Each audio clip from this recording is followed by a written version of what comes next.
आज आपण चालता बोलता मध्ये देसुंडी येथे आलेला असता आज आपल्याला आमचे बंधू श्री अशोकचंद्र भानगागरे आता हे वयस्कर झाले असून अतिशय कष्ट करून सुरुवातीपासून त्यांच्या वडिलांनी सुद्धा एक पै गोळा करून आज त्यांनी 3.5 ते 4 एकर जमीन आलेली होती.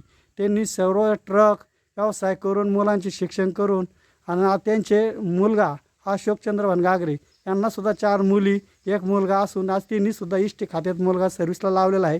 आणि ते आज शेती करून अतिशय कष्टमय जीवन आणि पूर्वीचं जे वातावरण होतं आज आमचे आणि यांचे संबंध म्हणजे 3ऱ्या पिढीचे संबंध आहेत. आणि या संबंध असताना मी शाहीर बाळासाहेब पेरणे बोलतो. आणि यांचे संबंध असे का घरगुती संबंध आमचे वैयक्तिक कुठलं का कोणचाही वस्तू लागो कधी 1 रुपयाची जरी अडचण आली आम्ही ह्या दादांकडे जर आलो ना आम्हाला कोणीच घरचे कुठं सुद्धा विचारित नव्हतं. म्हणजे आपण कोणाला कधी भीक मागितली नाही. पण आमच्या गागरेच्या घरात मिठापासून तर पिठापर्यंत सर्व 1 रुपयाची जरी वस्तू लागली तरी आमच्या अशोकदादाकडे आलं. मी जरी नसलो तरी मंडळी जरी आली तर अशोकदादा तिलासुद्धा कधी म्हणे काय काम आणि पैसे लागते लगेच काढून द्यायचे.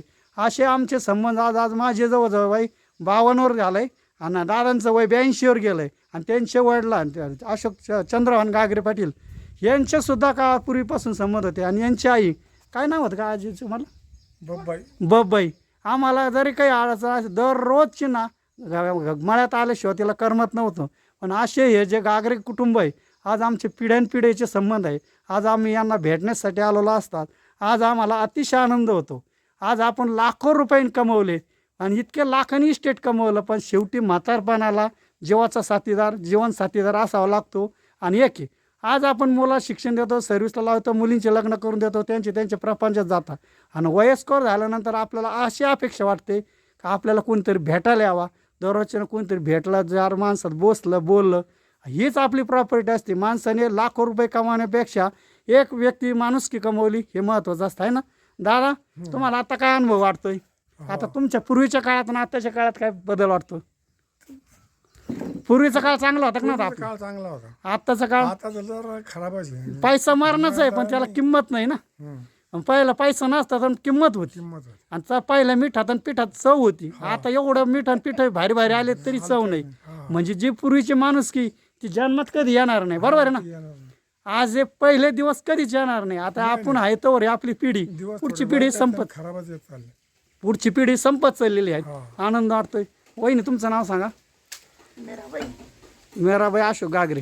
आता तुमचं पण वय भरपूर झालं 65वर आले.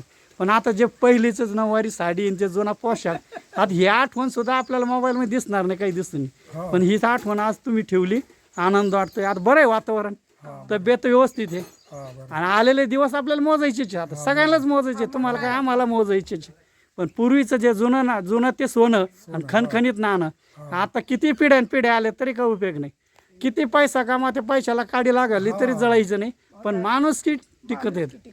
मग आता पूर्वीच्या काळात जी माणुसकी होती ती आज राहिली. आज आम्ही हे जोपासण्याचं काम करतो. शाहीर बाळासाहेब पेरणे भक्ती चॅनलवरून मी जगातील 156 देशात सांगू शकतो. आज जुने विचार आणि जुने आचार जर अंमलात आणले तर माणूस कधी सुखी होऊ शकतो. माणसाने लोकांचं गावाचं भावाचं आणि रावाचं कधी खाऊ नये. म्हणजे गावाचं काही फुकट खाऊ नये भावाचं खाऊ नये आणि देवाचं पण खाऊ नये. आपल्या जो कष्टातून आपल्याला चतकुर भाकर मिळेल तरी समाधानी.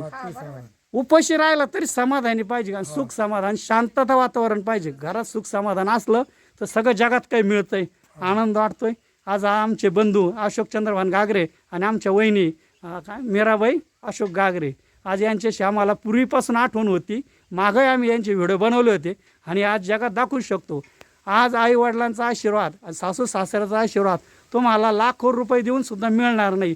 त्याच्यासाठी माणुसकीने एकत्र कुटुंबच लागतंय. तुम्ही जरी आज वाटत असं आम्ही सुखी आहे लांब राहिलो सासू सासऱ्याचा त्रास नाही पण सासू सासऱ्याचा त्रासपेक्षा तुम्हाला तुमचाच वैयक्तिक त्रास जास्त होतोय. त्यांच्या आशीर्वादांना जे आनंद राहतो घरात एकत्रित कुटुंबात तो तुम्हाला जन्मातही भेटणार नाही. आणि गेल्यानंतर सेवा करण्यापेक्षा जिवंतपणी सेवा करा. सासू सासरे समजा आई वडील यांचे मेला जितापणी नाही गोडी आणि मेल्यावर लाडू बुंदीच्या पंक्ती वाढी त्याचा उपयोग नाही. जितापणीच का जीव लावायचा तो लावा. धन्यवाद. रामकृष्ण हरी.